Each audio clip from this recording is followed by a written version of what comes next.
era is dawning. An era of revolutionary experiments. Wired torsos, chip-implanted brains, creatures of silicon and steel. Welcome to the age of cyborgs and androids. As humans become more machine-like, and machines more human, the line between biology and technology is starting to blur. And in the process, we may just be reinventing the future of our species. We found this implanted in our victim's shoulder. It's a Verichip. You scan it here. Information pops up there. Your whole life on a grain of rice.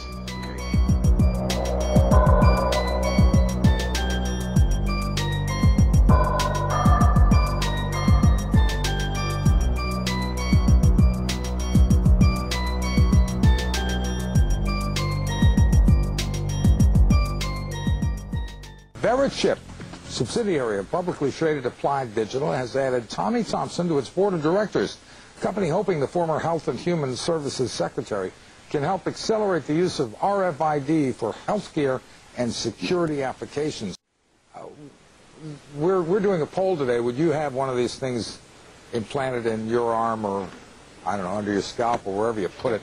You put it in your right arm, and it's very small, and it doesn't bother you at all, but it certainly is going to allow you to identify who you are, protect your child. If you have a new child that's born in a nursery, you can protect that child from having somebody walk off with it. You can also protect your loved ones in a nursing home so that you can put a bracelet on and identify that individual and be able to find that individual if that person wanders away. But I certainly would, and I think it's the coming thing.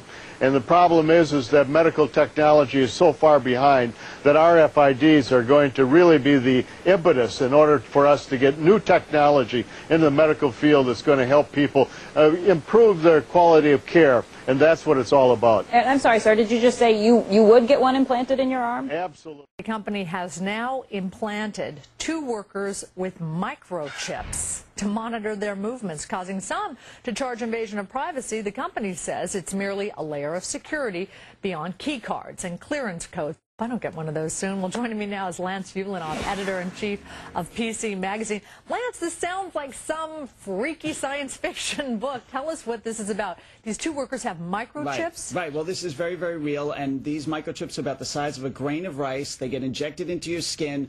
They have a computer chip, a transceiver, and basically they can talk to an electromagnetic reading device, and this can allow you to open doors, access databases, and you know, these devices, RFID is what this is called, is really starting to permeate our lives. So if somebody doesn't want their employer to know what they're up to in their off hours or where they're going, that's right, the employer really can't. Right, also because those other places won't have readers. There, by the way, is no GPS within this, so it's not like they can find you. But I'm not saying that in the future you won't have a chip or something you're wearing that will do all of those things, including global positioning. So I'm assuming that these 2 employees do this because they don't have to carry their card keys around. Right, absolutely. I don't know how many times I've left my home and forgotten my own card, and I wish I had some way of waving my palm over it. I even know of somebody who did this on his own, who actually went ahead and talked to a company and had them put the chip in his palm so he could brush it over his computer and access it. I can't see ever really wanting to get to that point. What about invasion of privacy, though? You said this isn't a GPS, but that we're going in that direction with these little microchips. Right. Well, you have to balance the benefits with the other issues. I mean, obviously, this is going to make paying easier. You know, when you have a credit card, you have those sort of near-field chips on them. You brush it across and you've paid. So imagine no card. You just pay with your hands. Imagine that you're lost and someone can find you, or you can't speak and you're in the hospital and the doctor waves a reader over your palm or your arm and knows your entire medical history. So great if you really need it, but obviously the flip side is that now someone could brush something over you and know your entire medical history, which may not be something you want. Yeah, there's a real creep. Now imagine a device that could tell them all they need to know about any medical condition you have in a matter of minutes at any hospital anywhere in the world. Sound far-fetched? It's closer than you think.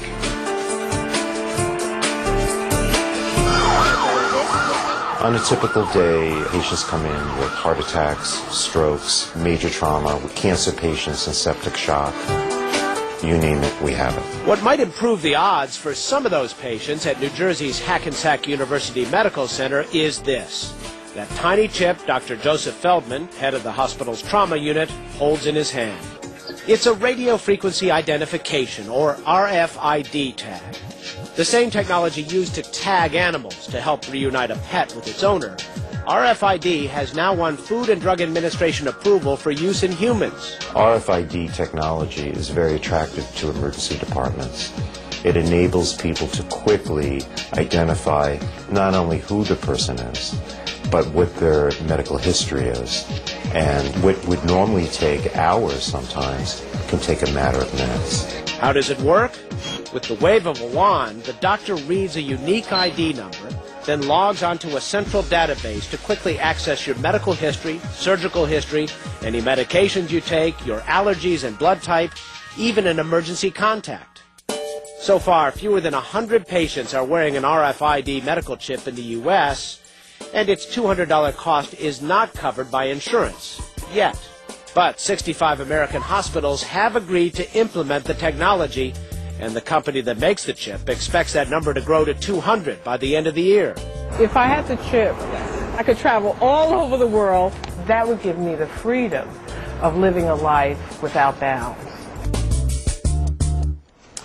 Now, the chip will be implanted in the upper part of your right arm, and it's just a number on the chip. It doesn't actually have your medical data on there. It has to be compared. That number has to be entered into a secure database, so a hacker couldn't randomly scan you and see your files. So that. That's kind of an interesting concept, isn't it? Yeah. Fascinating.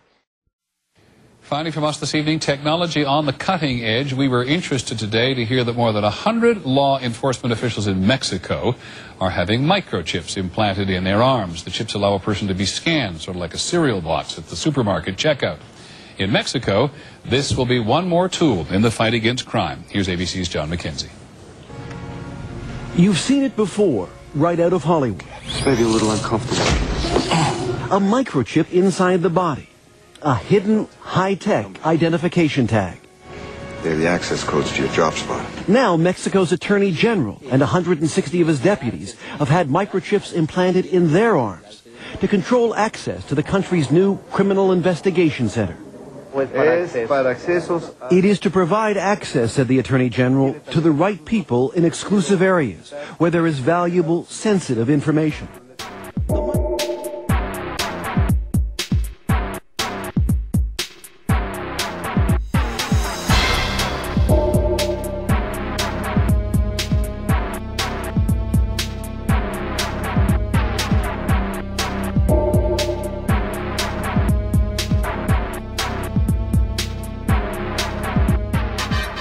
The whole agenda is to create a one-world government where everybody has an RFID chip implanted in them.